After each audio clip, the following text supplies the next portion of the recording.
World War III has already begun. That's an extreme statement, one that bears a heavy burden of proof. You should be skeptical. However, it's important to note that real skepticism is not blind disbelief, but rather the suspension of belief until sufficient evidence is provided. In this video, we're going to provide you with that evidence. Everything we talk about here will be documented in links in the description. I strongly encourage you to do your own research and to verify what we're talking about. Let's start with the definition of a world war. World War I and World War II weren't named as such because they involved every single country on the planet, but rather because these conflicts drew in the most powerful nations and were spread out over a large geographical area. Now, though the reductionist history we're taught in school marks the beginnings of the first two world wars at specific physical flashpoints such as Hitler's invasion of Poland for Europe or the attack on Pearl Harbor for the United States, the early stages of these conflicts had actually begun to develop many years prior. For example, Japan's attack on Pearl Harbor was a culmination of many months of intentional provocation by the US. This was revealed in the 8 Points Bulletin, which was declassified years later, but it's still never mentioned in textbooks. Likewise, the mutual defense treaties which were immediately activated by this attack were already in place, and the secondary results could have easily been predicted by anyone who had been paying attention. Unfortunately, at that time, the internet wasn't available. The public was caught completely off guard. World War I planted the seeds for World War II, which transitioned directly into the Cold War. In the post-World War II era, the advent of the CIA and the strategy of using politically motivated NGOs to destabilize countries changed the way war was waged, placing a much greater emphasis on covert operations and proxy wars than outright combat. Such operations blurred the definition of war, particularly in the mind of the public, and it made it much harder to define clear start points and end points. Can you name all the countries the US toppled between 1950 and 1991? Most people can't. The end of the Cold War and the power vacuum that the fall of the Soviet Union created invited 20 years of military expansionism on the part of the United States. And this laid the groundwork for the next global conflict. This next global conflict is what we're referring to as World War III. Now, to establish this is in fact a world war, let's first take a look at the geographic scope of the current conflicts underway. Afghanistan is still clearly occupied by US forces, and as the official military prepares to withdraw in 2014, private military forces are being brought in. Also, there are no plans to discontinue the drone program in Afghanistan anytime soon. The Iraq War is supposedly over, and there's been a drastic drawdown of US troops. However, the overt occupation is now being replaced by a covert occupation run by the CIA, which has one of its largest stations in Baghdad. Obama has expanded Bush's drone program into Yemen, Somalia, Algeria, Libya, and Pakistan. In parallel, the Dagger Brigade has deployed US forces to 35 African countries this year, and the Pentagon has put boots on the ground in Mali as of April. And let's not forget that Obama toppled the Libyan government in 2011. The US has been running intensive war games and drills with South Korea since February, and they are ongoing in spite of the lack of media attention in the past month. North Korea is calling these drills, which included simulated nuclear strikes and naval maneuvers, wanton provocations and rehearsals for war. This really isn't an exaggeration since the US just recently signed a mutual defense treaty with South Korea, which makes it significantly easier for the US to get militarily involved in that region. The US has pushed for multiple rounds of sanctions against Iran, supposedly to discourage them from building a nuke, even though the CIA and Mossad both agree that the Iranian leadership hasn't even made the decision to build a bomb, much less even start. The US and Israeli governments aren't one to let pesky little things like facts keep them from promoting military strikes on Iran. But since they haven't gotten much traction with this approach from the international community, they've moved on to less direct tactics. And that brings us to Syria. Iran's closest ally is Syria. And on Friday, May 3rd, 2013, Israel attacked Syria. This after their attempt at framing the Syrian government for chemical weapons fell apart.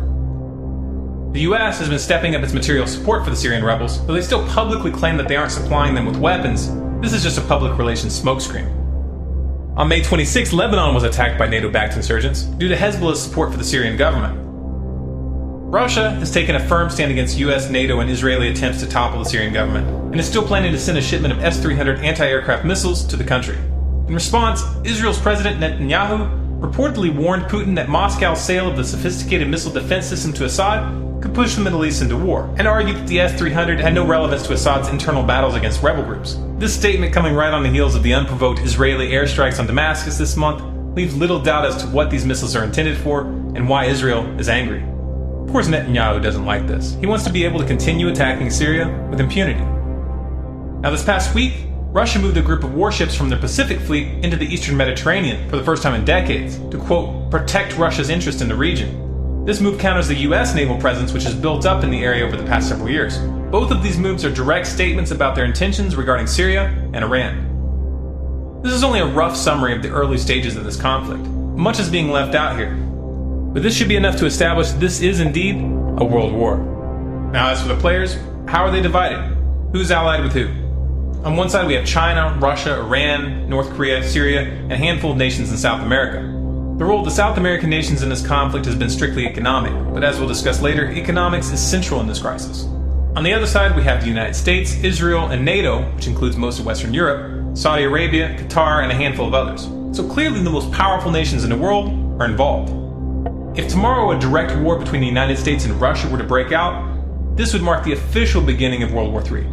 But obviously this wouldn't really be accurate. A proxy war between the US and Russia is already underway in Syria and in Iran, and a currency war is already underway between the United States and China. The question here is really only one of scale. How far will this go? Will the US and its allies back down before this escalates into an open war involving the big players? Obviously it's impossible to answer that question with 100% certainty. These are human decisions, and even madmen sometimes have moments of lucidity. However, when you understand why these wars are happening, it becomes clear that it is highly unlikely that the US and its allies will back down. So why is this happening? What is the motive for this aggressive posture by the United States and its allies? We've talked about this in detail in a number of videos, including The Road to World War III, which explains the history of the petrodollar and how it pertains to this current conflict. So we won't rehash all those details here, but to summarize, this war is a war for the control of the global financial system. The dollar is nearing the end of its days, and the powers that be know this. They could let the dollar fall and allow the rest of the world to choose their own course. But they don't want to. The powers that be would much rather take a gamble and stake it all in an attempt to control the currency that will replace the dollar. If they have it their way, this new currency will be a truly global currency. I think we've all got to move towards that opportunity, and I think the challenge also is whether we should move towards an international currency, because the speculation and the complexity of currency has caused some of the irritation, not only among the trading nations, but among individuals. This global currency will be accompanied by global government, which they will claim is necessary to prevent another tragic war like the one they're setting off right now. It's a classic problem-reaction-solution setup, where those that create the problem manipulate the public into accepting a solution that puts more power into their hands. They are going to attempt this one way or another. If they don't, then they will lose everything. The question is, how will we respond? Will you fall for this? Will you send your sons and daughters to fight in these corrupt wars with your eyes closed and your hand on your heart? Or will you at least speak out? This is the real variable. This is what will determine the final outcome. If you appreciate this message, and if you want others to hear it, you can help by liking this video, adding it to your favorites, and sharing it to Facebook, Twitter, your blog, and by sending it to your friends via email.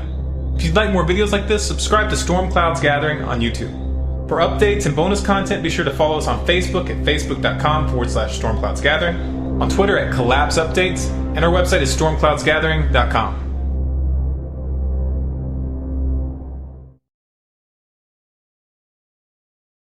All right, reports of North Korea now. Nuclear threats out of North Korea targeting the U.S., saying it has placed long-range missiles into combat mode aimed at numerous Western targets. Ambassador John Bolton, former U.S. ambassador to the UN, Fox News contributor with me now. And, sir, good morning to you. More words or more than that? Well, I think the threat to use missiles against targets in the United States like Alaska, Hawaii, or bases like in Guam or Okinawa is probably remote as of this moment.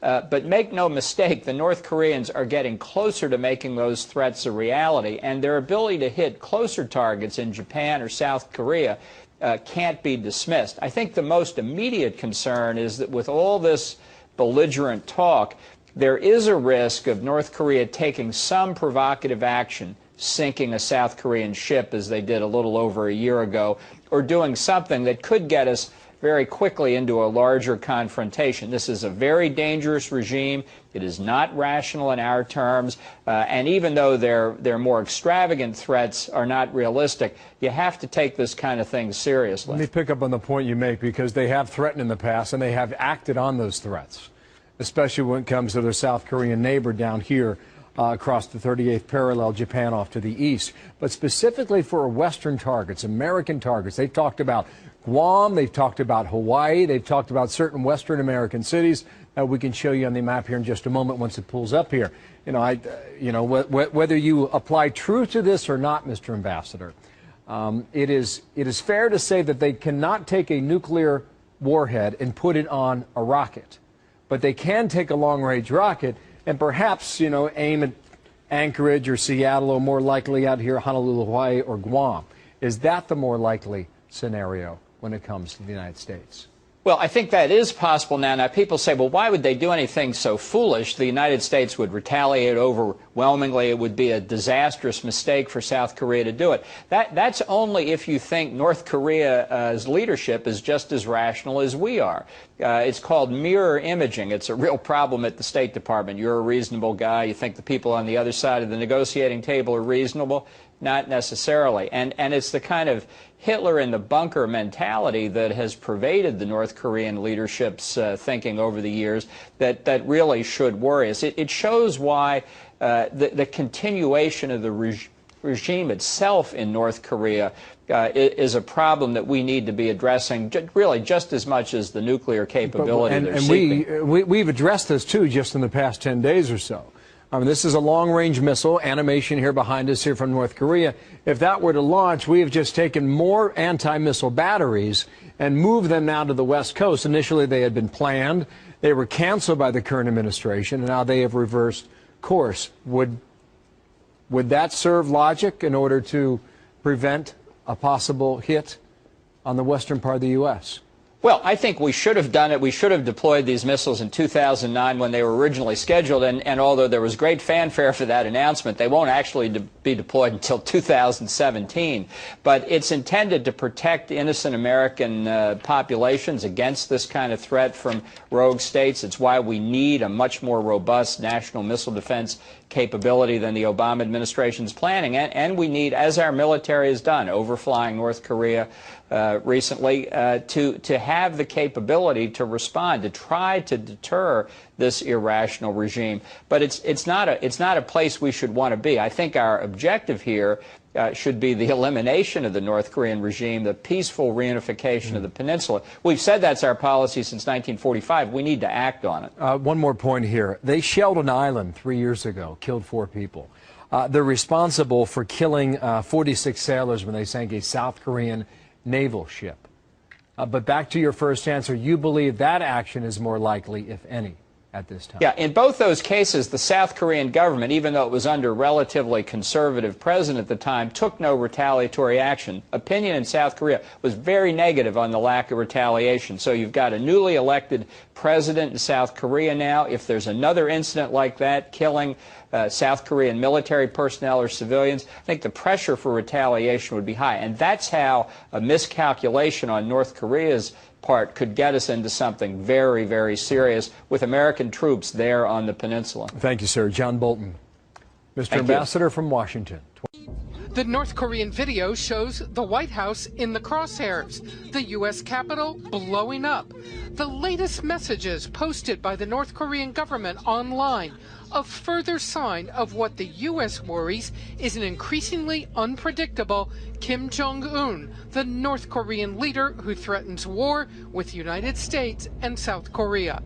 On CNN's The Lead, the president's chief of staff told Jake Tapper the U.S. will be ready for any provocation. Obviously, the kind of antics and the kind of language that we've heard from them, to include what you've just shown on your show here, are the kinds of actions that don't connote strength, but rather connote some kind of weakness and frankly outlandish behavior. Even before this video, the U.S. intelligence community had a grim outlook. The rhetoric, while it is propaganda-laced, is also an indicator of their attitude and perhaps their intent. So for my part, I am very concerned about what they might do.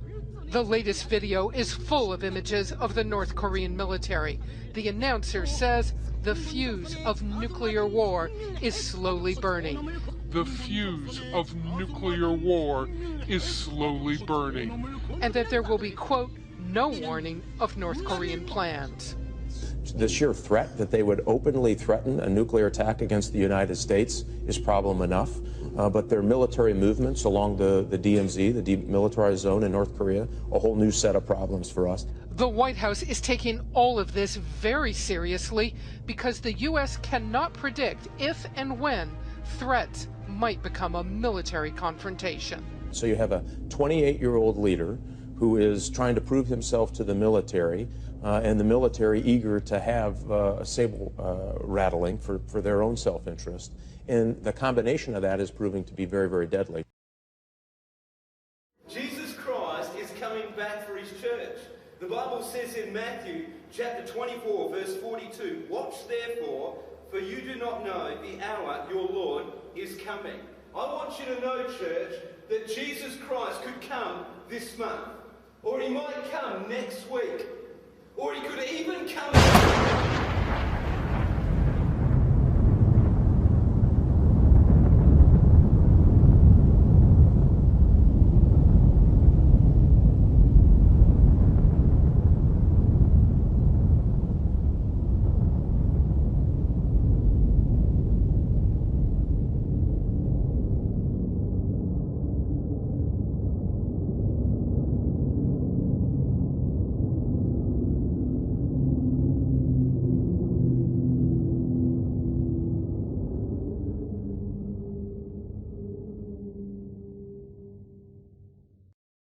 Matthew 24.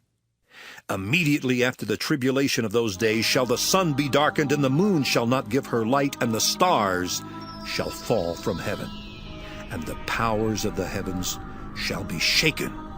And then shall appear the sign of the Son of Man in heaven, and then shall all the tribes of the earth mourn. And they shall see the Son of Man coming in the clouds of heaven with power and great glory. And he shall send his angels with a great sound of a trumpet, and they shall gather together his elect from the four winds, from one end of heaven to the other.